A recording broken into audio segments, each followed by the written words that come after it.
qui vont aller sur le pont. Seigneur. Les femmes, pour attirer l'attention.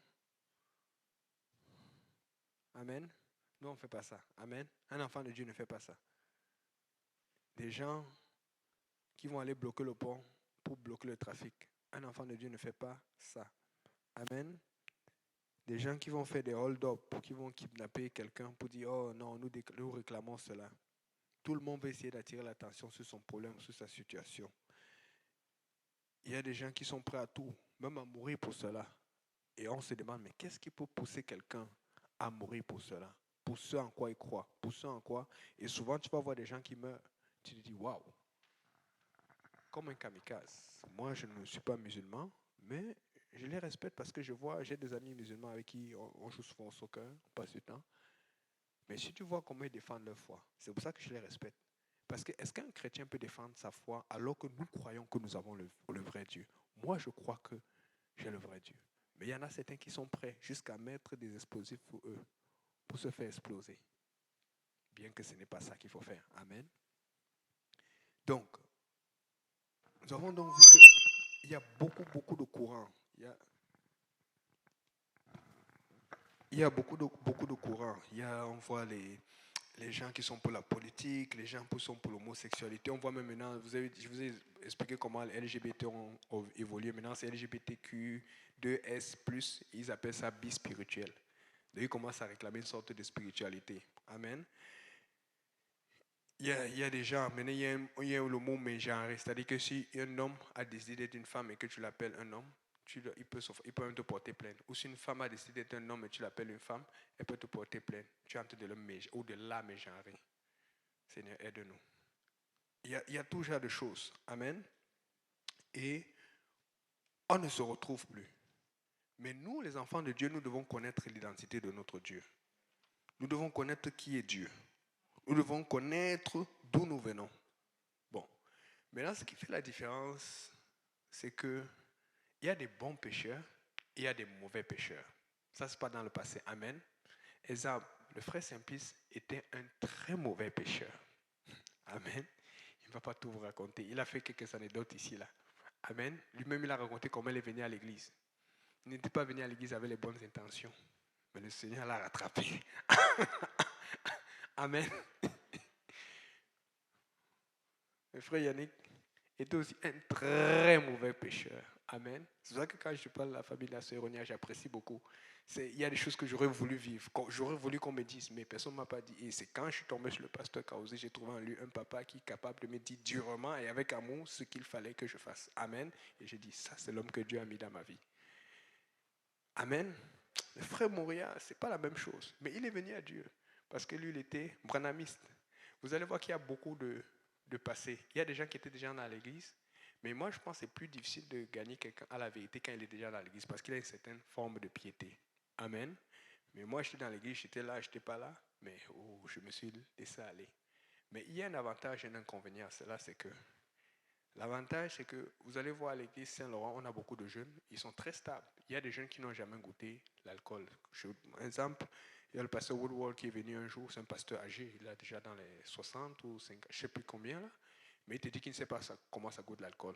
Parce que sa famille est loin, dans le Seigneur depuis longtemps, génération et génération. Ça, c'est une bénédiction. Moi, je sais ce que ça goûte l'alcool. Je sais ce que ça a fait à des amis. Je sais que des filles qui sont tombées enceintes parce qu'elles n'auraient pas dû faire ça. Ce qui fait que eux, quand ils vont prêcher contre l'alcool, ils vont prêcher. Mais moi, quand je vais prêcher contre l'alcool, quand je vais prêcher contre la drogue, peut-être je n'ai pas fumé comme les autres, j'ai peut-être pris une puff. C'est quand tu veux faire le sérieux, tu veux faire le tough avec tes amis. Yo, man. Mais j'ai fait ça. Mais quand je vais prêcher contre cela, la colère et l'onction qui va venir de la part de Dieu, c'est avec ce que tu as vécu. Mais c'est difficile parce que si Dieu ne te délivre pas, c'est plus facile pour toi de tomber. C'est pour ça que quand les jeunes n'ont pas goûté certains gens, on leur dit ne goûtez pas.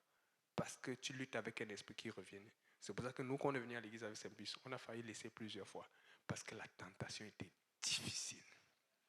Donc, ce qui veut dire que Dieu nous a sorti d'une identité de pécheurs, d'ambianceurs, de danseurs. Si on montrait comment je faisais, comment je m'habillais, je faisais attention. Maintenant, on met un peu les pantalons en vent. Non, ce n'est pas la mode. Il faut que ce soit bien serré. On voit les pieds, comme ça, tu montres comment tu passes là. Tu marches même, ça fait croc. Amen. J'aime toujours parler de ça parce que c'était ça qui est à la mode. On portait les pointinini, les chaussures avec... C'était cuvé comme ça. C'était long. Comme ça, quand tu marches, ça fait ça. Et je vous dis, ne vous mentez pas. Quand je devais porter à pointini, j'allais au miroir pour voir comment ça va faire quand je suis en boîte avec le jeu de lumière. Vous tous, vous avez fait ça. Si vous n'avez pas été en boîte, vous avez quand même regardé au miroir pour sortir quand c'est un truc important. Donc, on sait, on cherchait une identité, on voulait qu'on soit connu dans une certaine façon, dans une certaine mesure. Amen. Donc,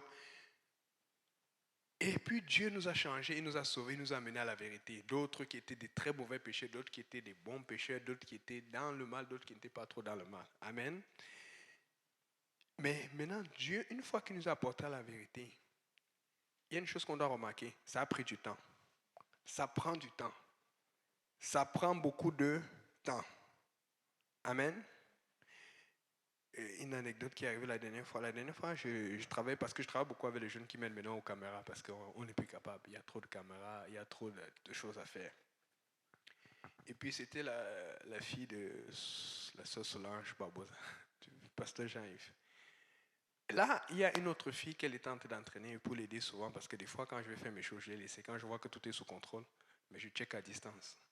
Là, elle me dit, frère Yannick, j'ai dit oui. Elle dit, mais il y a la fille que j'ai amenée, je ne vais pas dire quel nom parce que je ne vais pas exposer.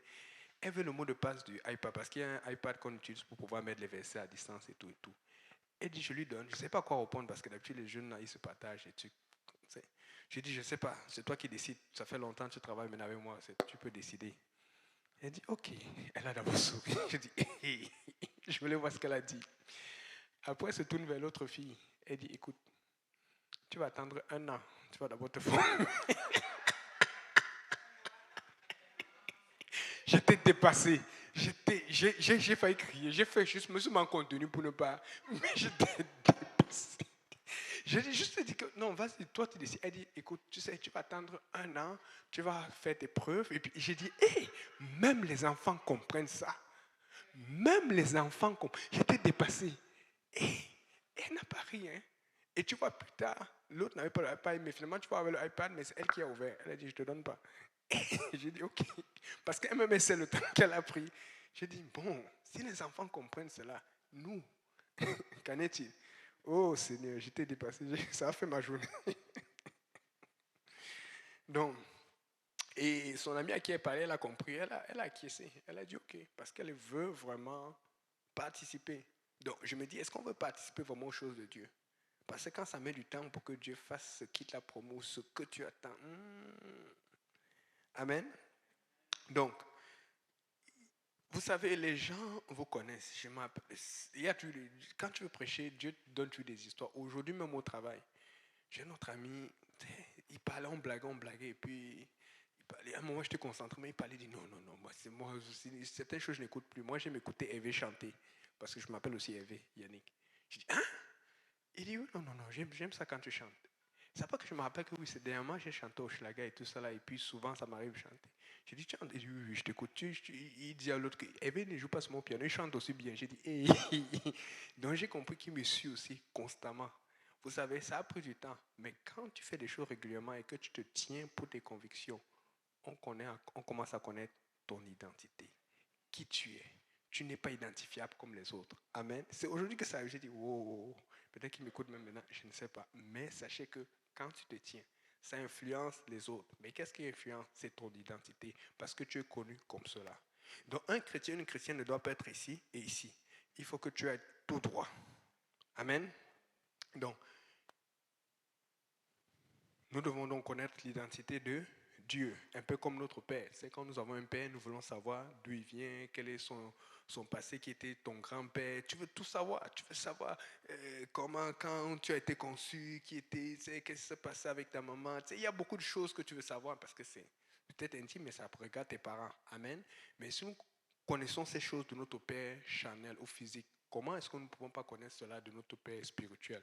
Parce qu'il va être connu. Et quand tu connais ton papa, c'est pour ça qu'il va t'appeler, même si tu es loin et tu entends sa voix, tu sais que c'est lui qui t'appelle et tu vas, tu dis papa, oui, qu'est-ce qu'il y a? Même s'il est dans une situation, il t'appelle, dit viens me rejoindre ici, viens faire telle chose. Tu reconnais sa voix, même si tu ne l'as pas vu, qu'est-ce que tu fais? Tu vas le voir. Et nous devons être capables de connaître notre Père céleste, de reconnaître sa voix et d'obéir à sa voix. C'est pour ça que nous devons être capables de connaître l'identité de Dieu, de défendre l'identité de Dieu et même de mourir pour l'identité de Dieu. Il y a les extrêmes, je suis d'accord. Mais si un religieux, musulman ou ailleurs, ou bouddhiste, est capable de mourir pour son Dieu, que nous savons, selon la Bible, que ce n'est pas un vrai Dieu, nous qui avons le vrai Dieu, qu'est-ce que nous sommes capables de faire? Amen. C'est facile à dire. C'est facile à dire. Vous savez, et les enfants veulent savoir. Je vais souvent apporter des choses qui sont... Ben moi, c'est comme ça que je prêche. J'aime parler des choses qui sont sensibles. Amen. À cause de mon témoignage, j'ai eu tellement de difficultés avec mon ex-femme qui a fait ce que, elle a la garde et elle s'est éloignée très très loin en Alberta. Donc un jour, j'étais en train de donner une étude biblique à une petite fille dont je vous parle souvent là, que son papa, il est d'accord, on enseigne parce qu'elle a été très malade, elle a failli mourir. Donc fait que c'est un petit fait si des jeunes à qui je donne l'étude. Et puis, on a fait l'étude, et puis elle voulait parler de mon enfant. Mais j'ai dit, elle dit non, dis-moi, il a quel âge? Et je me rappelle, j'ai dit qu'il a 12 ans. Ah, elle dit, il a mon âge. J'ai dit, je me suis rendu compte que des fois, quand tu souffres pour Dieu et que tu penses que tu as perdu quelque chose, Dieu va t'envoyer d'autres enfants et tu vas te réjouir dans le Seigneur. Vous savez, ce n'est pas facile. Quand tu te tiens pour Dieu, oui, il y a un prix à payer, mais ça en vaut la peine. Amen. Écoutez, si vous nous voyez devant vous là, on n'a rien à gagner. Ce qu'on a gagné, c'est au ciel. Parce que vous allez voir, dans beaucoup d'églises, les gens vont prêcher pour l'argent, pour la popularité, pour le truc. Non, j'ai dit, Seigneur, envoie-moi autant d'enfants spirituels que possible. Ça fait ma joie. Amen. Donc, pourquoi j'ai parlé de ça? C'est parce que quand tu vois quelqu'un devant te dire que tout va bien pour lui, il a une voiture là, il y a toujours quelque chose qui ne va pas avec quelqu'un. Il y a toujours quelque chose qui manque. Mais ce que nous devons apprendre, c'est que tu travailles avec ce qui manque, mais tu vas vers le Seigneur. Tu oublies ce qui... Parce que tu vas voir telle personne à l'église te dit que oh, lui n'est pas ça, oh, cette soeur n'est pas mariée, oh, ce frère a toujours la maladie, oh, telle personne. Mais tu ne sais pas. Regardez le pasteur Kausi, il a aussi des besoins, il a des situations qui sont difficiles. Mais la raison pour laquelle vous nous voyez devant, fort, solide, sans peur ni crainte, c'est parce que nous avons dit, nous allons faire fi de ce qui est en arrière et nous allons aller vers l'avant. Et vers l'avant, c'est en déclarant notre Dieu, qu'il y a un seul Dieu, qu'il est vrai et qu'il est bon. Amen. Donc, alors que nous étions en train de déclarer l'identité de Dieu, nous avons commencé à lire. Et c'est ici que les questions vont commencer à apparaître. Deutéronome 6, verset 4, nous avons dit qu'il n'y avait qu'un seul Dieu. Amen. Tu peux relire, mon frère. Deutéronome chapitre 6, verset 4. Écoute, ô Israël, l'Éternel, notre Dieu, est le seul Éternel. Amen. Il n'y a qu'un seul Dieu. Dis à ton voisin, il n'y a qu'un seul Dieu. Il n'y a qu'un seul Dieu. Amen. Alléluia. Donc, écoute, ô Israël, l'Éternel, notre Dieu est le seul éternel. Est-ce que tu peux donner le micro à quelqu'un d'autre aussi? Peut-être il y a deux jeunes qui aiment lire là derrière toi là. Un là-bas, un ici. Comme ça, je donne des versets et puis ça va aller plus vite. Comme ça, dès que quelqu'un là, il le lit. Quelqu'un peut lire Ésaïe 42, verset 8, Ésaïe 44, verset 6 et 8, et le prochain ou la prochaine, il y a aussi un micro là-bas près de ce Joël. Si tu... Marc 12, verset 28 à 30.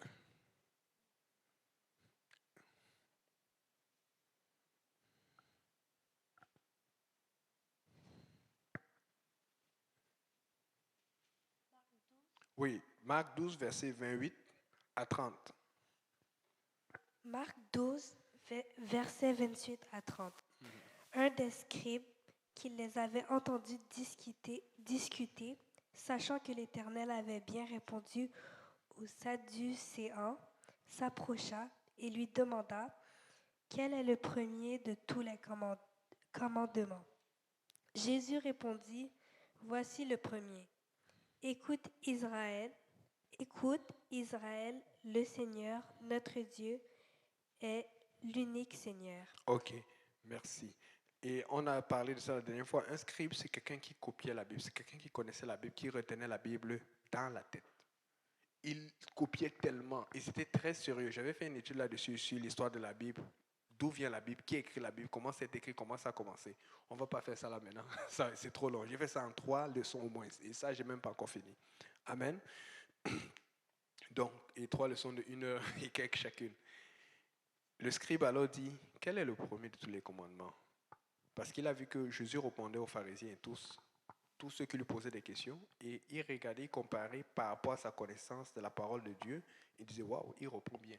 Il dit, bon, comme moi j'ai écrit la Bible, moi j'ai copié la Bible et que je connais ce qui revient, qui est important comme commandement, je vais lui demander. Il demande et Jésus répond, l'Éternel, notre Dieu, est le seul. Nous avons vu dans Deutéronome 6, verset 4 qu'il n'y a qu'un seul Dieu.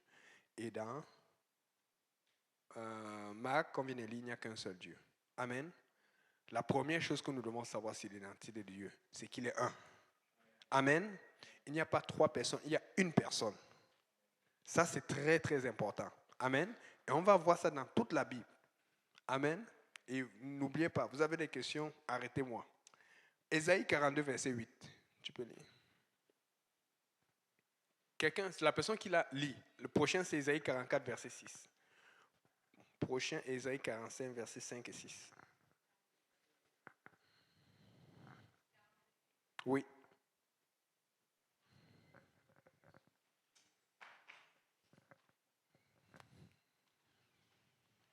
Je suis l'Éternel, c'est là mon nom, et je ne donnerai pas ma gloire à un autre, ni mon honneur aux idoles. Ce qui veut dire que Dieu ne va partager sa gloire à personne. Donc il n'y a personne d'autre que Dieu va dire, ok, lui il est capable d'être appelé Dieu. Parce que lui il est déjà Dieu, donc personne d'autre ne peut pas être Dieu. Personne d'autre ne peut avoir la gloire de Dieu. Ésaïe 44, versets 6 et 8.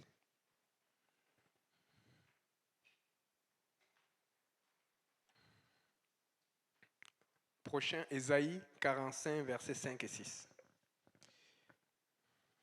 Ainsi parle l'Éternel, le roi d'Israël et son Rédempteur, l'Éternel des armées, je suis le premier et je suis le dernier.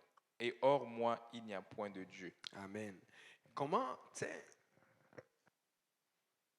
quand tu traduis cela du grec ancien et tout, et tu vois hors moi, à part moi, ou sans moi, séparément de moi, ce qui veut dire que si tu essaies d'ajouter, la seule façon en français de dire que vraiment il n'y a que Dieu qui est Dieu, c'est juste hors moi. Mais si tu commences à dire hors moi, sans moi, ça devient de la répétition. Ça devient plus du beau français. Amen. Donc le Seigneur essaie de dire ça le plus simplement possible pour qu'on le reçoive. Il dit d'abord, je suis l'Éternel, je suis le seul. Il aurait pu dire, il n'y a pas un autre Dieu que moi. Il a dit ça plusieurs fois, mais dans plusieurs endroits, il dit encore hors moi, c'est-à-dire qu'à part moi, il n'y a pas un autre Dieu. Moi, je ne sais pas comment on peut dire cela mieux que ça. En fait, en français ou en anglais ou en espagnol, vous allez voir la même chose. C'est dit de la façon la plus prononçable, la plus forte possible dans le langage dans lequel ça a été traduit, pour dire qu'il n'y a qu'un seul Dieu. Amen. Ésaïe 45, versets 5 et 6.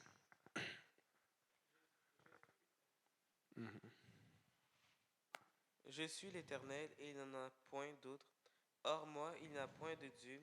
Je t'ai saint avant que tu me connuses.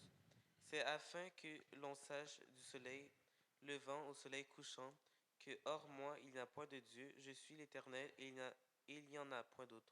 Vous voyez, il insiste là-dessus. Il dit d'abord, il a répété ce qu'on a vu au 44. Hors moi, il n'y a point d'autre Dieu.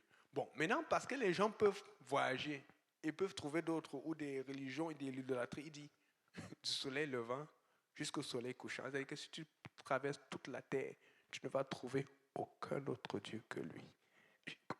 Des fois, je me demande comment vous voulez que Dieu dise ça mieux.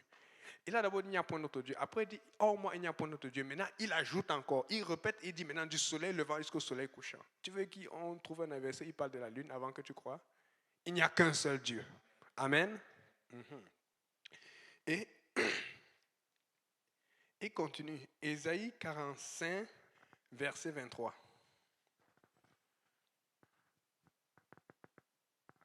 Quelqu'un là? Verset 23. Mhm. Je le jure par moi-même, la vérité sort de ma bouche et ma parole ne serait point révoquée. Ton genou fléchira devant moi, toute langue jurera par moi. Amen.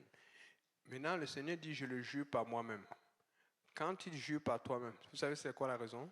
C'est parce qu'il n'y a pas de plus grand que Dieu. Moi, genou, quand on t'a piégé et tu veux montrer que tu es vrai, tu dis, je juge la tête de mon père ou je suis la tête de ma mère. C'est pas ce qu'on faisait. Parce que la personne est plus importante que toi. Mais Dieu regarde, il ne voit pas plus grand que lui. Il dit, ok, je jure par moi-même. Parce que c'est impossible d'avoir plus grand que lui. C'est impossible d'avoir quelqu'un d'autre que lui. Amen. Dans le verset nous prouve qu'il n'y a qu'un seul Dieu. Donc il dit, tout genou fléchira. Ça, c'est l'Ancien Testament.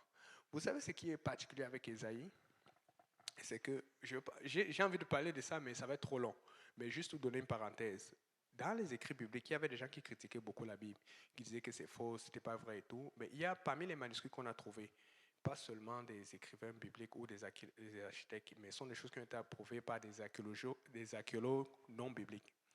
Un des manuscrits, les manuscrits qu'on a trouvés, c'est dans les manuscrits du Qumran. C'est pas loin d'Israël. Et quand ils ont trouvé cela, on s'est rendu compte que dans les rouleaux qu'ils ont trouvés, il y avait beaucoup de rouleaux de la Bible, beaucoup de rouleaux, mais le rouleau qui était le plus complet, c'était le rouleau d'Ésaïe. Totalement complet. Les autres, il y avait d'autres qui étaient complets, mais d'autres qui étaient déchirés, mais celui d'Ésaïe était très complet. Bizarrement, le livre d'Ésaïe est le livre dans l'Ancien Testament où on parle de plus de l'unicité de Dieu. Il y a des choses, il y a des coïncidences. Mais si je commence à vous donner des exemples, ça donne des frissons. Le livre d'Ésaïe est le livre qui parle de plus de Dieu est un seul. Il n'y a que moi. Le livre d'Ésaïe est le livre qui nous parle même du Messie qui va venir. Il dit, un enfant nous a donné, un fils nous est donné. Et la domination reposera sur son épaule. On l'appellera conseiller, Dieu puissant, Père éternel. On parle de Jésus qui s'en vient. Amen. Et on a vu que donc Dieu dit tout genou fléchira. Mais regardons ce que la Bible dit au sujet de Jésus. Philippiens 2, verset 10. Quelqu'un peut chercher après Ésaïe 43, verset 10.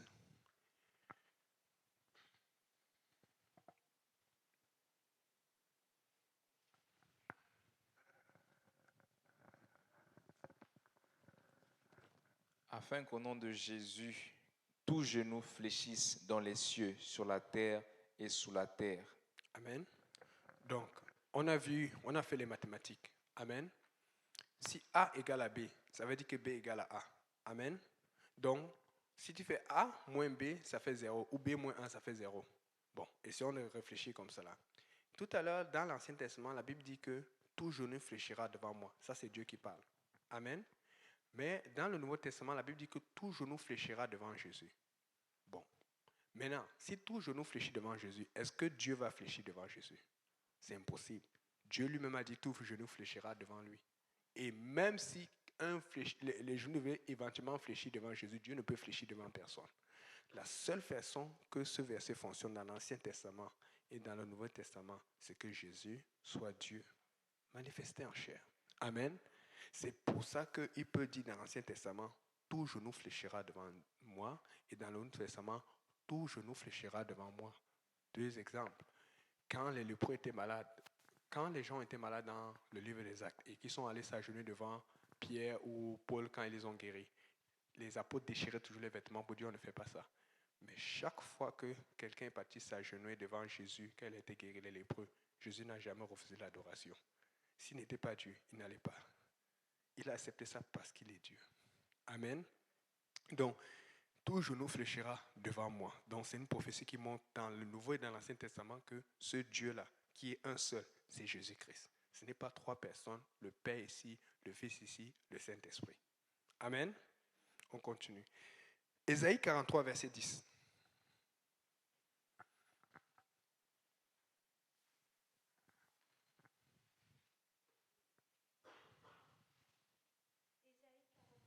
Ésaïe 43, verset 10. Vous êtes mes témoins, dit l'Éternel, vous et mon serviteur que j'ai choisi, afin que vous le sachiez, que vous me croyiez et compreniez que c'est moi. Avant moi, il n'y a point été formé Dieu, et après moi, il n'y en aura point. vous êtes mes serviteurs, vous et mon serviteur que j'ai choisi. Quand on dit le serviteur que j'ai choisi, de qui on parle? De Jésus. Est-ce qu'on est d'accord? Parce que c'est une prophétie du Messie dans l'Ancien Testament. Tout le temps, on va parler l'élu, le Messie qui s'en vient, parce qu'on ne prononce pas le nom de Jésus dans l'Ancien Testament, parce qu'aucun démon n'est encore chassé. C'est dans le Nouveau Testament qu'on peut être sauvé au nom de Jésus. C'est là où il est révélé. Là, il dit, vous et mon serviteur que j'ai choisi. Amen. Donc, on dit, il y a un témoin, vous. Il y a un autre témoin, mon serviteur. Amen. Et quand tu lis cela, tu as tendance à penser que, oh, donc le serviteur est différent de Dieu. Est-ce que tu peux lire encore la suite, s'il te plaît, Amy? Tu peux lire toujours le nom, relis le 10, mais après mon serviteur que j'ai choisi. Et on va paraphraser doucement. Oui. C'est moi qui suis Non, l'Éternel. reprends au verset 10. Vous êtes mes témoins, dit l'Éternel, vous et mon serviteur que j'ai choisi, afin que vous le sachiez. Afin que vous le sachiez, parce qu'il y a quelque chose qu'il faut savoir. C'est ça que Dieu est en train de nous parler aujourd'hui. Nous devons savoir quelque chose sur l'identité de Dieu. Continue. Que vous me croyez. Parce qu'il faut, après avoir su, il faut croire. C'est quelque chose d'avoir une nouvelle, que tu saches que Walmart a des spéciaux. Tous les vélos à $10. Mais il faut que tu ailles là-bas et quand tu vas voir, tu vas croire. Continue. Et compreniez que c'est moi. Il faut comprendre. C'est pour ça que nous sommes en train d'enseigner. Combien de fois on allait à l'école pour comprendre, pour aller faire de l'argent? Maintenant, il faut comprendre aussi, mettre les mêmes efforts. Continue. Avant moi, il n'a point été formé de Dieu. Amen, c'est bon, merci. Donc, il a dit, vous êtes mes témoins, vous et mon serviteur. Maintenant, il dit, vous devez le savoir. Vous devez le croire, vous devez le comprendre. Mais quand vous allez le comprendre, vous allez voir que c'est moi. Donc, moi, je suis ce serviteur. Parce que si tu le sais, ce n'est pas suffisant. Maintenant, il faut que tu le crois. Mais quand tu commences à chercher, vous savez que le plus difficile, c'est de comprendre. Même à l'école, il y a des exercices, tu peux sentir que ça peut être ça la solution, ça peut être, mais tant que tu ne les décortiques pas et que tu ne l'apprends pas, tu ne vas pas le comprendre. Et il dit maintenant, quand vous l'aurez compris, vous aurez compris qu'en fait, ce serviteur, c'est moi. C'est pour ça que c'est une révélation. Ce n'est pas quelque chose qu'on prend juste comme ça là. Amen. Jean 8, verset 58.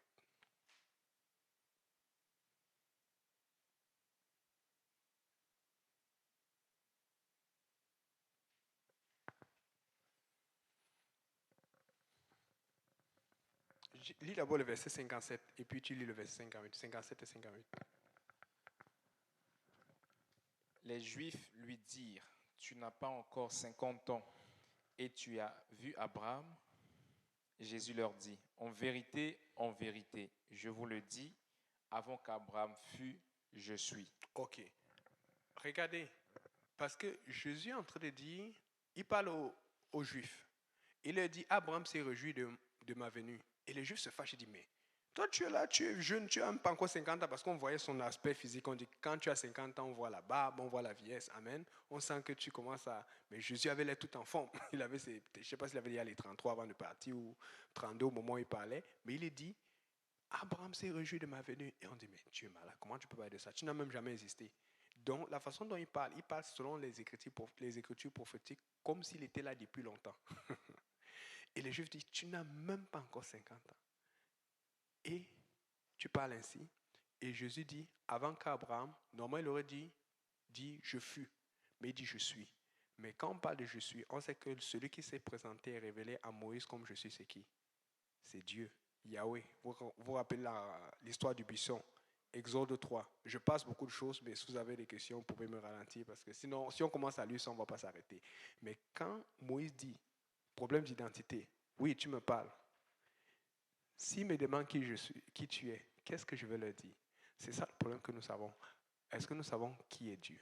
Est-ce que nous savons de qui nous allons parler au travail, à l'école ou partout dans nos endroits où nous allons? Il faut que tu connaisses. Il faut que tu crois. Il faut que tu comprennes.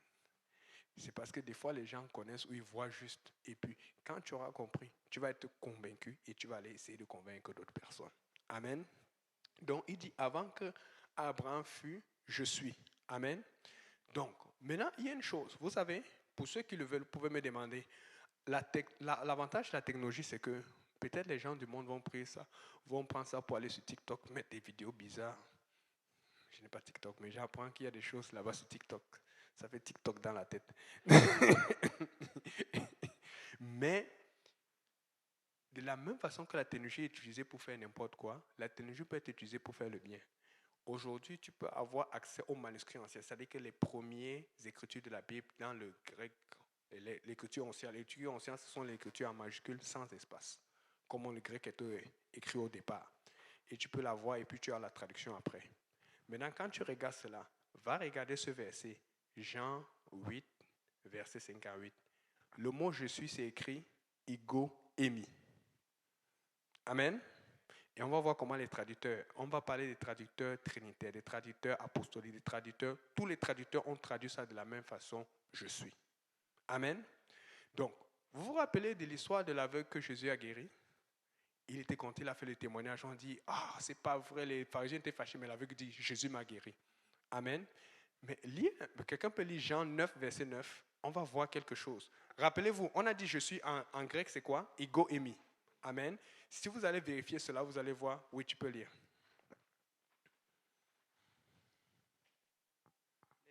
Les uns disaient c'est lui, d'autres disaient non, mais il lui ressemble. Et lui-même disait c'est moi. Ok, je lis seulement le verset 9 parce que je ne veux pas aller loin, parce qu'on ne va pas avoir le temps de tout relire. Donc, les gens avaient connu l'aveugle. Et comme les gens avaient connu l'aveugle, les gens le voyaient, qui voyaient maintenant, on dit non, c'est pas lui. D'autres disent non, mais c'est lui, regarde son visage, c'est vraiment lui. Mais lui-même, il disait, c'est moi. Amen. Maintenant, je suis allé vérifier. Je vous mets au défi, allez vérifier. Tapez Jean 8, verset 5 à 8 qu'on a vu tout à l'heure, qui veut dire ego émi. Et maintenant, allez taper Jean 9, verset 9. Est-ce que vous me suivez? Quand vous tapez Jean 9, verset 9, le mot c'est moi, c'est aussi écrit ego émi. Maintenant, les traducteurs, comme ils savent que s'ils mettent je suis pour ego émi, pour l'aveugle, ça va faire comme s'il dit qu'il est Dieu. Non, on dit non. Mais pour mieux traduire cela pour sa personne, pour que ça aille avec lui, on a mis c'est moi. Parce qu'on ne voulait pas mettre je suis. Donc maintenant, si on va aussi prendre l'autre endroit là où Dieu a dit je suis, là où Jésus a dit je suis, et qu'on prend la traduction des autres traducteurs qui ont dit c'est moi, si tu mets je suis à la place, c'est-à-dire qu'avant qu'Abraham fût, c'est moi. Donc il a en train de dire c'est moi Dieu. Ils n'ont pas compris. Vous voyez un peu, le même mot est écrit ailleurs, mais comme les traducteurs sont intelligents, ils ont compris que non, lui il est aveugle, lui il est venu à Dieu, donc on ne peut pas traduire de la même façon avec je suis. La meilleure traduction qui ira avec ce qu'il veut dire quand il dit ego émi, c'est moi. Donc, fait que si tu prends alors la traduction des traducteurs qui sont mélangés, kimbanguistes, catholiques, des gens de toutes les évangiles, des gens de toutes les connexions, et tu prends cette traduction et tu mets dans la même phrase où Jésus a dit je suis, Jésus en te dit c'est moi. Avant qu'Abraham fût, c'est moi Dieu. Je ne sais pas comment Dieu va. Dieu essaie de nous faire comprendre qu'il est là, qu'il est venu sur la terre. Quand on dit Emmanuel, ça veut dire Dieu avec nous. Ça ne veut pas dire le Fils de Dieu, ça veut dire Dieu avec nous. C'est la raison pour laquelle, vous savez, moi je préfère être dans ce temps. Parce que la technologie c'est bon. On a l'iPad, il y a beaucoup de choses qu'on connaît qu'ils ne connaissaient pas avant. C'était juste les moutons. Maintenant, tu peux avoir les cubes de porc qui sont plus. Il y a beaucoup de choses qu'on profite. Amen. Et tu peux avoir la Bible. Parce qu'avant, vous savez comment ils regardaient la Bible? Ils regardaient un verset dans les parchemins ou les anciennes Bibles quand il n'y avait pas encore d'iPhone. Après, il va voir la référence. Après, il va voir la référence pour trouver un chapitre ou un verset que tu pouvais prendre 1 heure, 2 heures. Maintenant, on a l'iPhone. Tu tapes seulement recherche. Ça te donne tous les versets. Maintenant, tu fais ça au lieu d'aller prier. Maintenant, tu profites. Comme tu as gagné du temps, tu vas faire autre chose. Mais la raison pour laquelle souvent je me dis, Seigneur, j'aurais préféré être dans l'ancien temps. Vous savez la raison? C'est parce que Dieu était sur terre. Il a marché avec ses enfants. Quand je pense à ça, je dis, wow, Seigneur. Hey!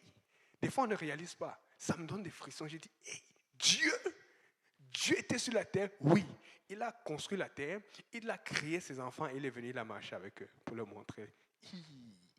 Et là, maintenant, nous avons son esprit avec nous pour nous diriger. Mais des fois, je pense à ça, je dis, mais des fois, vous pensez que c'est avantageux maintenant. Hey, disciples étaient avec Dieu. Judas, il a trahi Dieu.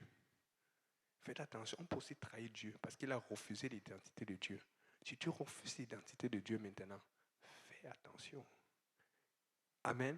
Je vous dis sincèrement, des fois j'ai envie de dire, Seigneur, parce que nous sommes bénis, nous sommes dans la fin des temps, c'est sûr. Je ne sais pas combien de temps il nous reste, mais tu regardes la Bible, le Seigneur revient bientôt. L'activité, la guerre et les bruits de guerre. Il n'y a pas encore la guerre entre les États-Unis et la Chine, mais tu vois les bruits de guerre avec ce qui se passe à Taïwan. Tu vois les bruits de guerre avec... C'est les menaces. La Bible dit son ici, il n'y aura pas juste de guerre, il y aura des bruits de guerre. La fin arrive bientôt. Il y avait plus de paix avant. Il y avait moins d'homosexualité, il y avait moins d'iniquité, il y avait moins de vanité, il y avait moins de meurtres. C'est sûr qu'autant non, il y en avait beaucoup et Dieu a rasé pour calmer. Mais ce qui se passe, c'est que quand tu regardes cela, tu te dis, bon, il y a beaucoup de stress, les tremblements de terre, les problèmes en Haïti, l'insécurité. Vous pensez que le monde est si bien que cela? Avant, on faisait plus d'économies. Vous avez vu l'inflation, ça ne fait que monter. On a moins d'argent dans la poche, il nous reste beaucoup moins. Les gens pensent que la vie va bien, la vie ne va pas bien, la vie est devenue de moindre qualité qu'avant. C'est parce que le temps est en train d'approcher. C'est plus cher d'acheter des choses, tu gardes plus d'argent dans la poche, tu calcules plus, alors qu'avant tu achetais facilement. Mais le diable ne veut pas nous montrer cela parce qu'il a peur qu'on panique et qu'on se tourne vers Dieu. Je suis en train de vous dire, tournez-vous vers Dieu maintenant avant que ça ne chauffe. On peut se lever demain et tout a changé comme cela. On peut se lever, ça peut changer. Le moment de connaître Dieu, c'est maintenant. Le moment de servir Dieu, c'est maintenant. Mais moi, j'aime Pierre. Seigneur, est-ce que tu veux que je descende le feu du ciel pour les brûler arrière de moi, Satan? Il était honnête. Moi, je pense que j'aurais été pire que Pierre. Je sais que l'huile et d'huile à côté de moi. Je ne vais pas le lâcher. Oubliez ça.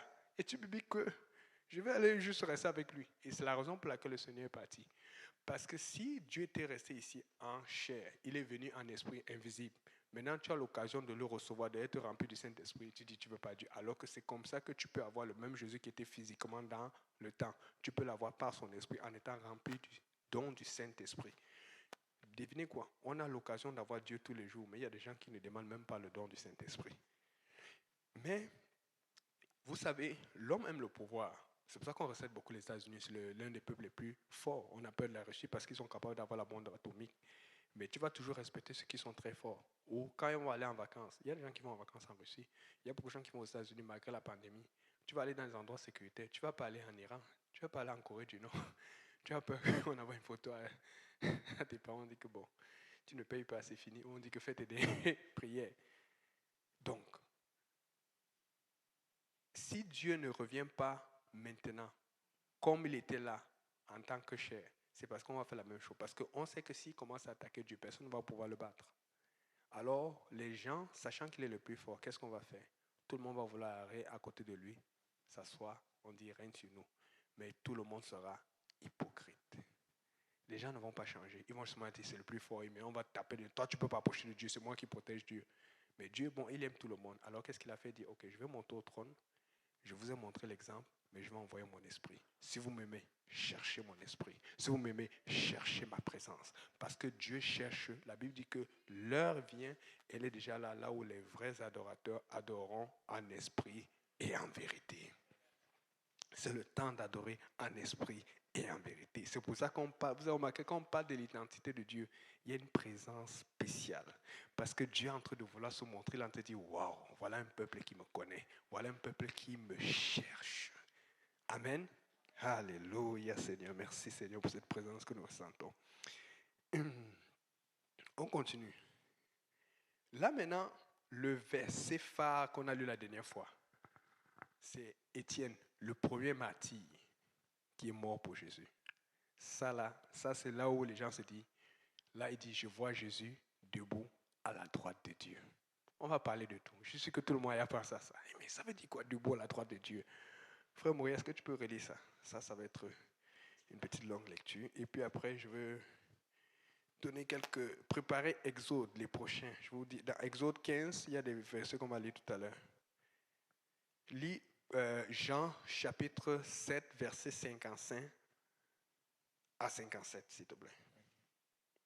Jean chapitre 5, 57.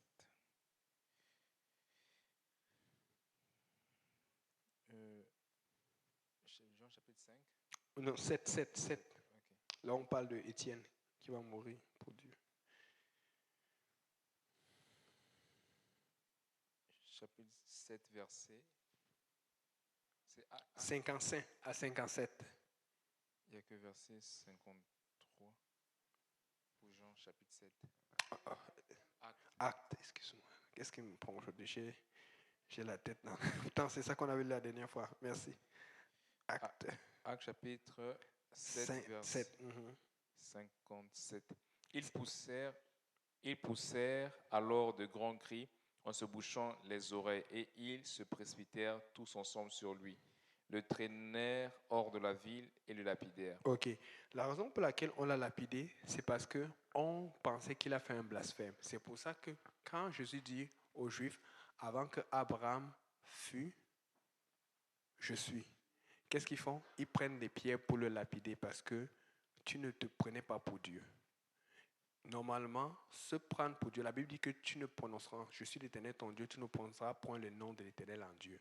Tu vas craindre, tu aimeras ton Dieu de tout ton cœur, de toute ton âme, de tout tes forces. Amen. Donc, ce qui veut dire que quand Jésus dit je suis,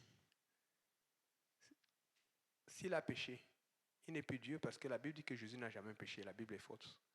Donc, s'il n'a pas péché, ça veut dire qu'il est obligé d'être Dieu. On est d'accord que Jésus n'a jamais péché. Amen. Donc, si Jésus n'a jamais péché, il est condamné à être Dieu à ce moment, puisqu'il vient de soit blasphémer, soit de ne pas blasphémer. Or, Jésus n'ayant jamais péché, il n'a jamais blasphémé. Donc, il est Dieu. Et donc, quand on dit « Je suis l'Éternel, ton Dieu », ça dit tout. Amen. Mais avant cela, je vais vous lire rapidement le verset 57. Le verset 57 dit ceci. « Mais Étienne, rempli du Saint-Esprit, nous devons être remplis du Saint-Esprit. » Avec l'évidence de parler en langue. Et fixant le regard vers le ciel, il est rempli, il est plein de la présence. Quand tu es rempli du Saint-Esprit, tu sais quoi? Tu as su, tu as cru et tu as compris. Et donc, comme il a su, il a cru, il a compris, il est capable de révéler des choses. Il dit, voici, je vois les cieux ouverts et le Fils de Dieu debout à la droite de Dieu. Et ils poussaient alors des cris. C'est parce qu'ils ont compris. Vous savez, ceux qui parlent, la plupart sont pharisiens. La plupart sont des vrais juifs. Assidiques ou n'importe quoi, ce sont des juifs purs. Et vous savez, regardez jusqu'à aujourd'hui. Même aujourd'hui, dans les synagogues ici, à Outremont ou ailleurs, vous les voyez avec leurs phylactères et tous leurs habits là. Ils apprennent la Torah tous les jours. C'est très important. Donc, quand tu dis certaines choses, ils reconnaissent directement si c'est dans la Torah ou non. Et quand tu fais un blasphème, il va savoir directement que c'est un blasphème. Donc, quand Jésus a parlé, quand Étienne a parlé, il a dit, je vois le Fils de l'homme à la droite de Dieu. Ils ont compris quelque chose. Mais ils ont compris quelque chose que nous, souvent, nous ne comprenons pas. Ils n'ont pas compris que Jésus est à la droite de Dieu. Ce n'est pas ça qu'ils ont compris.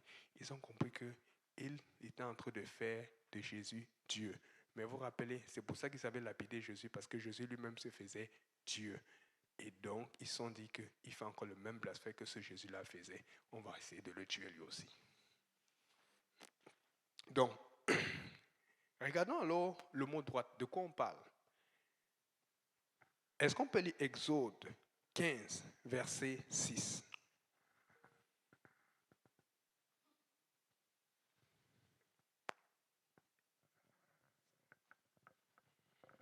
Ta droite, ô Éternel, a signalé sa force. La droite de Dieu a signalé sa force. Quand on parle de la droite de Dieu, on parle de la force de Dieu ou de la puissance de Dieu. Verset 12, s'il te plaît. Quelqu'un peut regarder Job 40, verset 9? Verset 12. Tu as étendu ta droite, la terre les a engloutis. Il a étendu sa droite, c'est-à-dire qu'il a fait agir sa droite et la terre engloutit ceux qui attaquaient Israël ou qui attaquaient ses ennemis. Amen. Donc la droite de Dieu, c'est la puissance de Dieu. Amen. Donc, Job 40, verset 9. As-tu un bras comme celui de Dieu, une voix tonnante comme la sienne? Amen. Attends, ce n'est pas exact. Tu as lu Job 40, verset 9? Alors je rends hommage à la puissance de ta droite. Ok, la puissance de ta droite, c'est celle-là que je cherchais. Amen. Donc, Megan, viens un peu, on va faire un petit test. Wisner, viens, s'il te plaît. juste faire un truc. Bon. Oh oui. Mettons que Wisner, c'est Dieu. Amen. C'est un test, hein, tu n'es pas Dieu. Toi, tu es là-bas. Amen. Donc, moi, je suis à la gauche de Wisner, n'est-ce pas?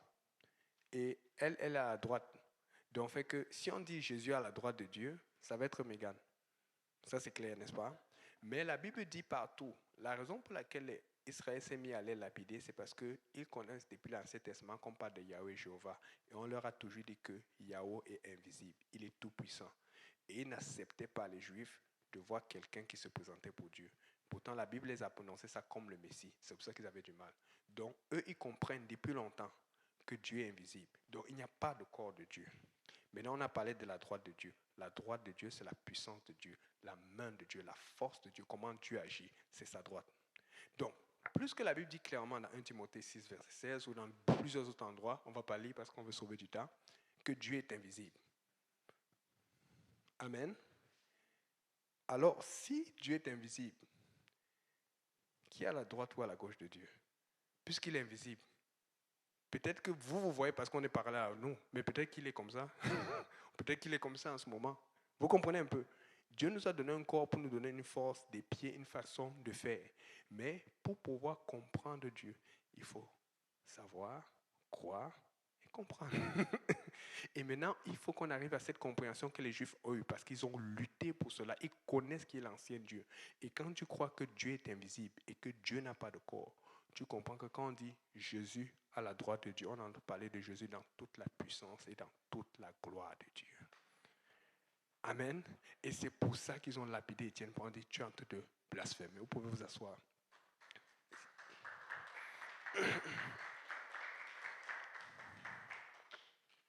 On va finir avec ça et puis je vais permettre s'il y a des questions. Amen.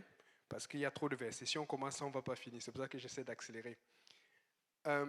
Jean chapitre 14, à partir du verset 1. Si quelqu'un là, il peut shooter. Jean 14. Que votre cœur ne se trouble point. Croyez en Dieu et croyez en moi. Ok. Que votre cœur ne se trouble point. Vous savez pourquoi? Parce que Dieu savait que nous on aura des problèmes. Moi aussi, ça m'a pris du temps pour croire cela. Parce que chaque fois, on me dit le Père. Est-ce que je prie au Père? Est-ce que je prie au Fils? Est-ce que je prie au Saint-Esprit? En fait, tu as juste besoin de Jésus. Parce que Jésus est la révélation de Dieu. Amen. Jésus est la manifestation du Dieu vivant. Il dit que votre cœur ne se trouble point. Croyez en Dieu et croyez en moi. Donc, croyez en Dieu qui est esprit et croyez en moi qui suis la manifestation de Dieu sur la terre. C'est pour ça qu'il parle de Dieu et lui, pas comme si c'était deux personnes. Parce que personne, ça vient du mot grec prosopon ou du mot latin persona qui veut dire chair, carcasse, enveloppe. Or, comme Dieu est esprit, Dieu ne peut pas être une carcasse. Dieu ne peut pas être une image ou une enveloppe. Dieu est esprit. Amen. Tu ne peux pas toucher un esprit, tu ne peux pas voir un esprit. Mais Jésus, tu peux le voir parce qu'il a des yeux, il a des pieds, il a des mains. Amen. Là maintenant, il continue. Il dit, il y a plusieurs demeures dans la maison de mon père. Et ça aussi, la petite fille là me demandait, mais où sont les maisons là? Comment est-ce que Dieu vient nous chercher? J'ai dû lui montrer ce verset pour dire que voilà les demeures qui sont dans la maison de Dieu notre Père. Si ce n'était pas, je vous l'aurais dit, je vais vous préparer une place. Et lorsque je m'en serai allé et que je vous aurai préparé une place, je reviendrai et je vous prendrai avec moi, afin que là où je suis, vous soyez aussi. Vous savez où je vais et vous en savez le chemin. Maintenant, Thomas lui dit, comme tout à fait nous pouvons dire, il a une question qui est sincère. Seigneur, nous ne savons où tu vas. Comment pouvons-nous en savoir le chemin? Amen. Nous ne savons pas où tu vas. Si on ne sait pas où tu vas, comment on va savoir le chemin? Jésus lui dit, je suis le chemin. Le chemin, c'est Jésus. Il n'a pas dit Dieu, il dit je suis le chemin. Parce que Jésus est Dieu, il est Emmanuel, Dieu avec nous, Dieu parmi nous. Je suis le chemin, la vérité et la vie. Nul ne vient au Père que par moi. Vous voyez le langage? Et je vous promets, j'ai vérifié ça en grec. Si c'était le mot aller, ce n'était pas ça. Le mot venir, je pense, est exomé. C'est-à-dire qu'il a dit nul ne vient, c'est-à-dire que nul ne vient. S'il avait dit nul ne va, c'est comme si tu dois aller loin. Et c'est Jésus qui parle. Il dit nul ne vient. Comme pour venir à moi, qui suis esprit, qui est toujours existé, il faut que tu viennes à moi, qui suis charnel devant toi, que tu vois. Si tu veux connaître Dieu, ce n'est pas Jésus-Christ. C'est la raison pour laquelle je dis tout le temps, des fois je dis Seigneur, est-ce qu'il n'y a pas une façon qu'on aurait pu être avec toi sur la terre et puis tu reviens et puis on va évangéliser, après de temps en temps tu reviens, on va te voir. Non, Dieu n'a pas fait ça. La seule façon dont on va voir Jésus, c'est quand nous allons être remplis et travailler, et puis quand il va revenir, la Bible dit, on verra ça quand on va parler de l'Apocalypse, nous allons être enlevés à sa rencontre dans les airs. Tu ne veux pas rater cela. Tu ne veux pas rater l'enlèvement. C'est écrit dans la Bible. Amen. Donc, il dit, je suis le chemin, la vérité et la vie. Si vous me connaissiez, vous connaîtriez aussi mon Père. Ça là, écoutez bien. Il dit, si vous me connaissez. Amen. Écoute.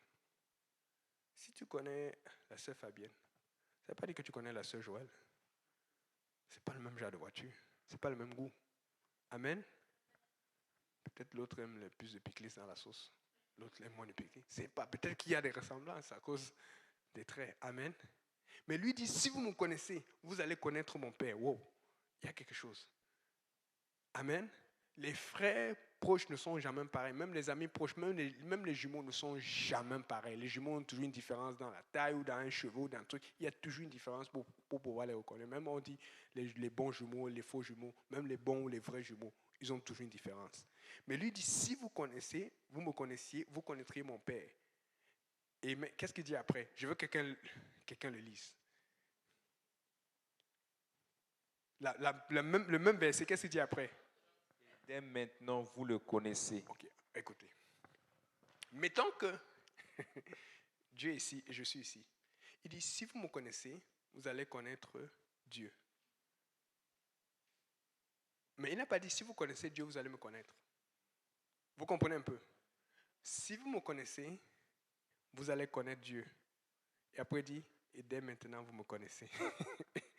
Est-ce que vous voyez bien? Mettons que Dieu est là. Je répète encore. Si vous me connaissez, vous allez connaître Dieu. Il dit, dès maintenant, vous me connaissez.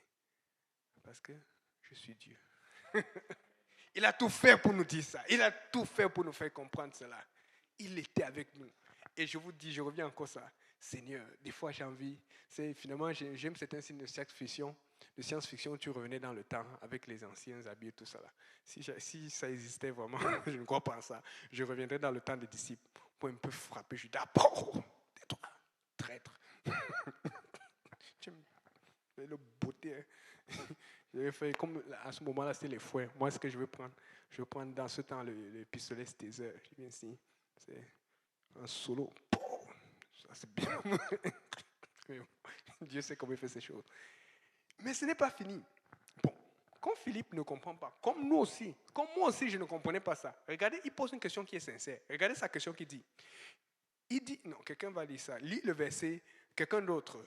Parce que si tu lis, on va penser que c'est seulement toi qui es convaincu. Quelqu'un d'autre. Lis le verset 8. Pardon.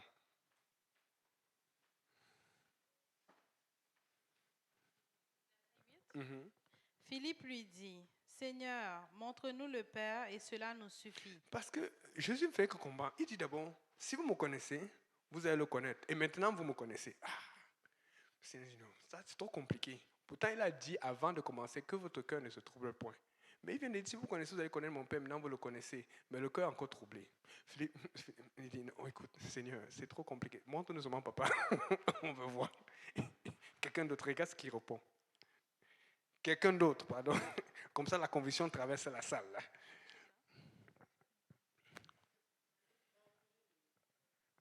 Ah oui, donnez un micro là-bas aussi pour que... Oui.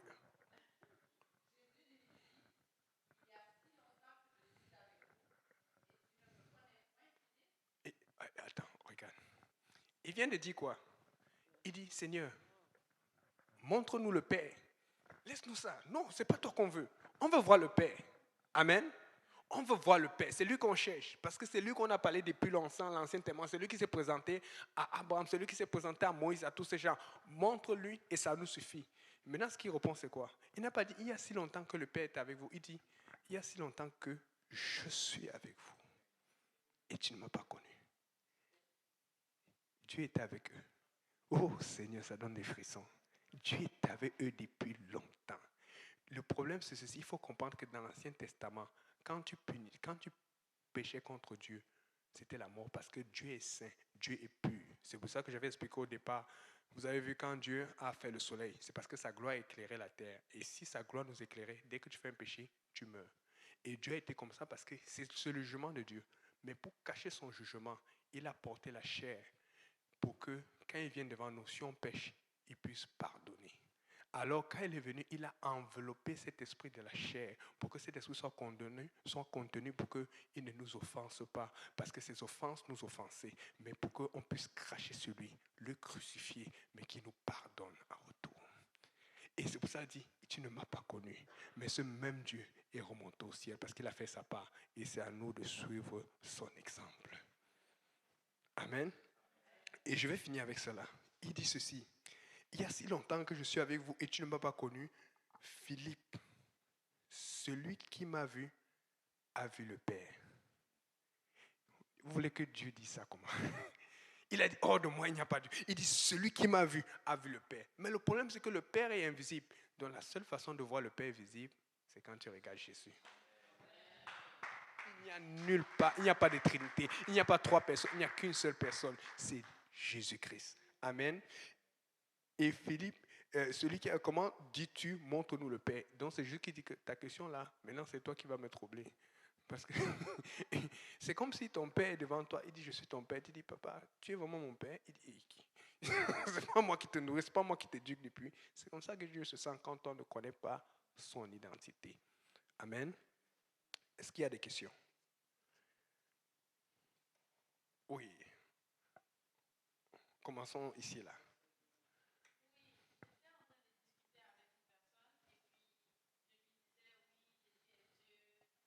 Donne-lui le micro parce qu'il y a des gens qui sont en ligne qui veulent. Oui, je discutais avec une personne et puis je lui montrais des versets qui disaient que Jésus est Dieu.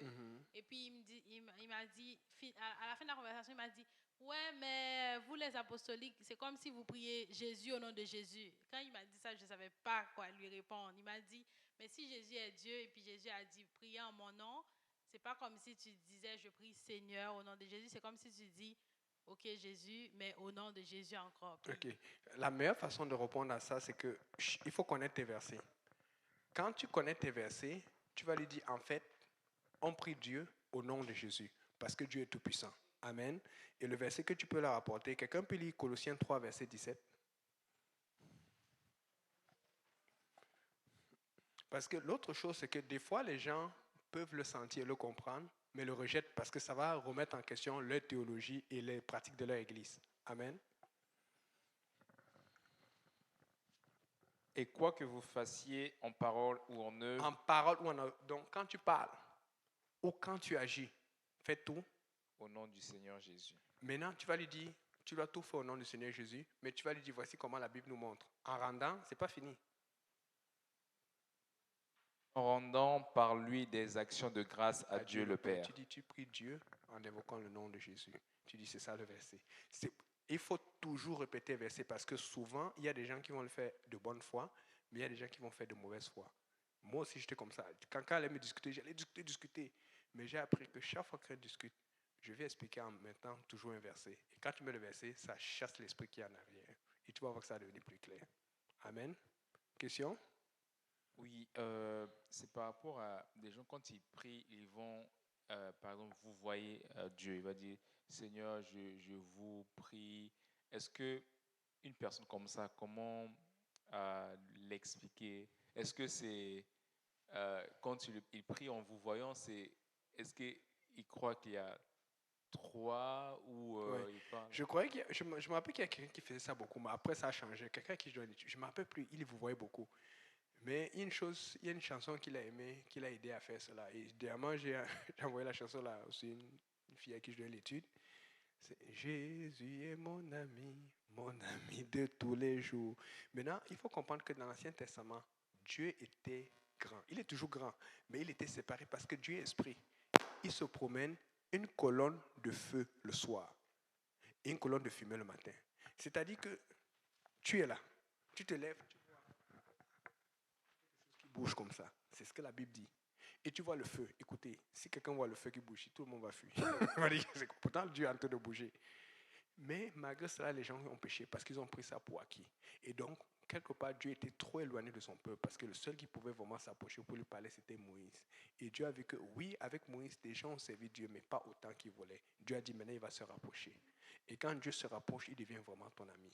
Puisque regarde, si Dieu se rapproche et qu'il dit que c'est comme ça à Pierre ou à l'autre, que c'est par cette embrassade que tu me trahis, et que toi tu viens cracher sur lui, et que il va quand même mourir à la croix pour toi, je pense qu'il peut te permettre de l'appeler son ami.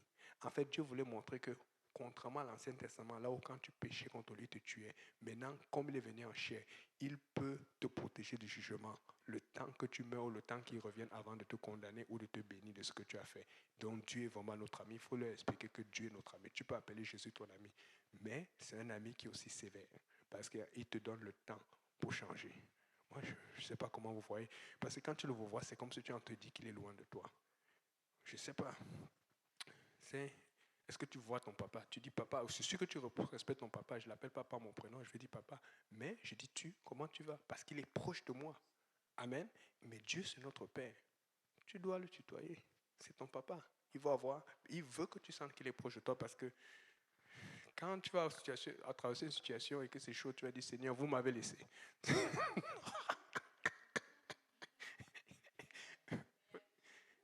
Mm-hmm.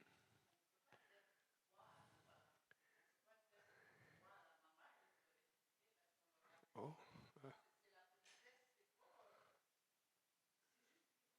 Ok. Parce que chez nous, moi par exemple, chez nous, ce qu'on faisait pas, c'est que tu n'appelles pas ton papa par son prénom. Comme mon papa, il s'appelle Maurice. Quand je vais dire, va voir ou va demander à papa, ou je vais dire, va demander à papa Maurice, ou va demander à maman elle s'appelle Antoinette, va demander à maman Antoinette, tu vois un peu. Je peux pas nous, on ne peut pas faire ça, donc ça dépend de chaque endroit. Mais moi, je dis, maman, est-ce que tu viens, maman, est-ce que tu m'as donné? Par contre, si tu parles, je m'appelle un jour, j'étais têtu, j'étais fâché, c'est ce qui s'est passé. J'ai dit maman, mais avec. Si tu mets le ton là, j'ai reçu une claque. Je sais pas, un jour aussi, c'est parce que j'avais fait là, et puis le papa, il a sorti le tuyau à gaz. Et je remercie parce que si le tuyau là, si tu n'as pas les traces là sur toi là, tu vas devenir têtu. C'est ce qu'on appelle ça, c'est la bénédiction de la conversion. On te convertit en sage. C'est important. Mais il y a des gens qui font plus ça ici parce qu'on va offenser l'enfant. Et c'est Freud qui écrivait dessus. Et Freud, son enfant s'est suicidé. À force de cajoler l'enfant, il commence à faire n'importe quoi. Donc, vous savez, certaines familles ont fait différemment, mais Dieu veut qu'on sache qu'il est proche de nous. Ok? Vous vous rappelez, je vous avais lu un verset. Le temps passe. Là, il faut qu'on conclue parce que je pense qu'on va juste faire. On va continuer ça là. Hein?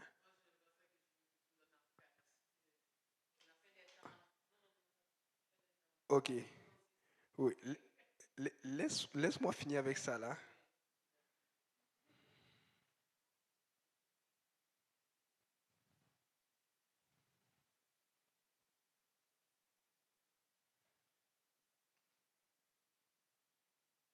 Je vais vous montrer un verset. Attends.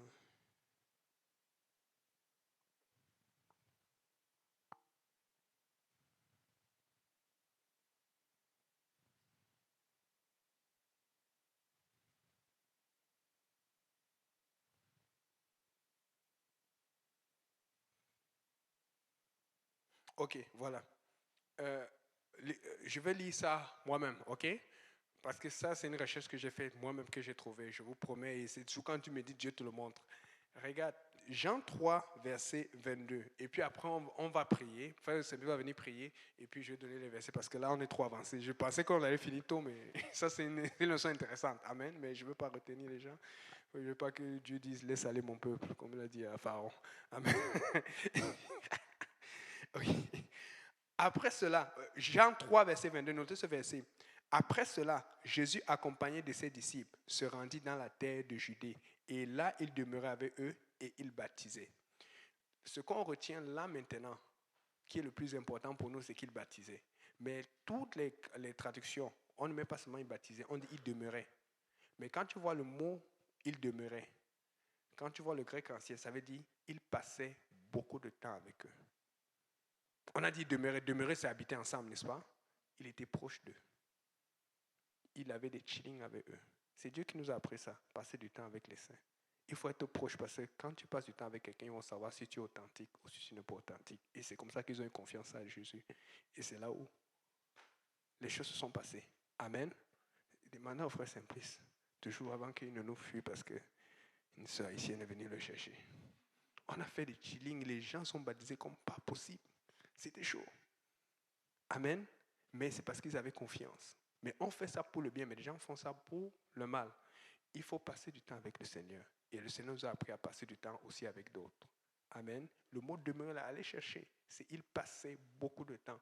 Mais comme il passait beaucoup de temps, son influence déteignait sur eux. Et il y avait des baptêmes. Passez beaucoup de temps avec l'homme de Dieu dans votre vie ou pour les soeurs avec la femme de Dieu dans votre vie. Vous allez voir, il y aura des résultats. Et même quand le diable va vous attaquer, vous serez capable de résister. Amen. On va se lever. Frère Simplice, s'il te plaît, viens prier pour conclure, bénir le repas.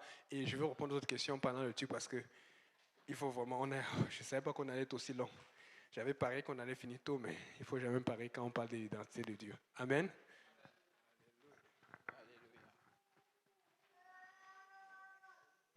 Alléluia.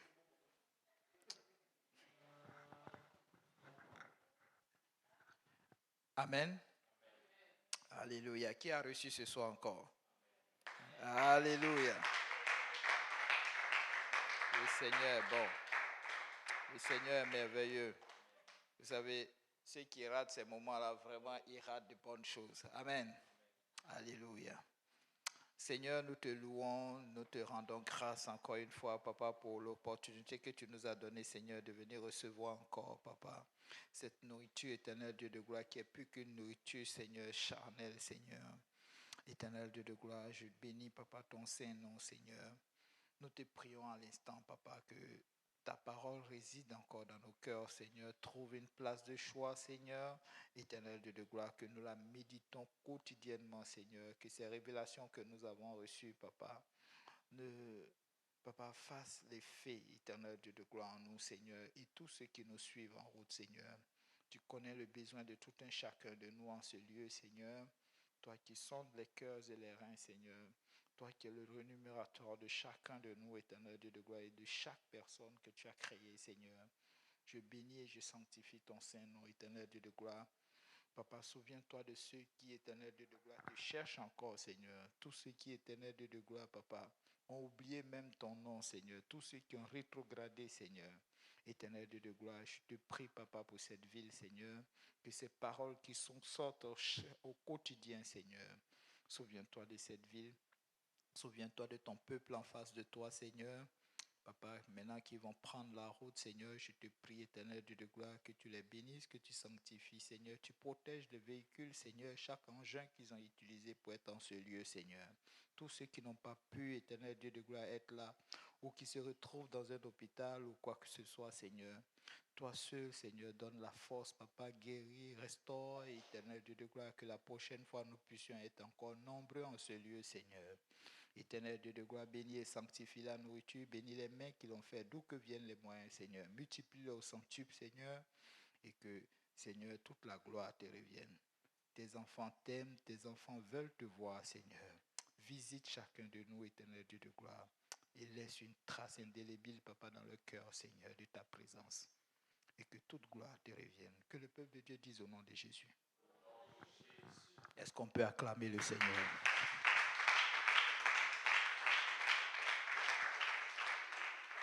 Soyez bénis et bonne soirée à vous.